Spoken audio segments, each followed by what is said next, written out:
Okay, now we're on to the next phase. All my meat's cut up. This is way a lot of meat. You don't use this amount of meat for one family unless you have a large family, which I don't. So it's for two families. I don't normally use this kind of a big pot, but you can use any kind of frying pan. Or I like, when I'm making pepper steak and rice, I like to use a frying pan that has a lip on it, like a saute pan that has, because you're going to put gravy in there, or you're going to make your gravy and you're going to stew it for a while. So you want to have depth in your pot so you can make a gravy. You're going to get this bottom here nice and hot. Okay, and you're going to use, these are the only things you really need for pepper steak. I use canola oil, but you can use any oil to get your meat seared. Black pepper, soy sauce.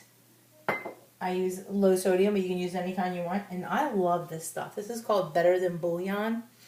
And this just really adds to a nice, rich gravy for your pepper steak. You don't have to use this, but I suggest this. This is a really good base to make a nice gravy.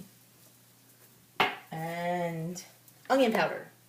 That's it. I don't use any kind of salt because you have this soy sauce, so you don't really need it. So this is on high. And I don't use too much oil. You just need the oil so that you could sear your meat. Like, I don't cook my meat all the way. It's still kind of rare. And I'm using about, I'm going to have to do this in batches because there's so much meat here. But like for just like one dinner, you only need about a tablespoon of oil and a good spoon. And I just coat the bottom with oil. And I wait till this pan gets nice and hot.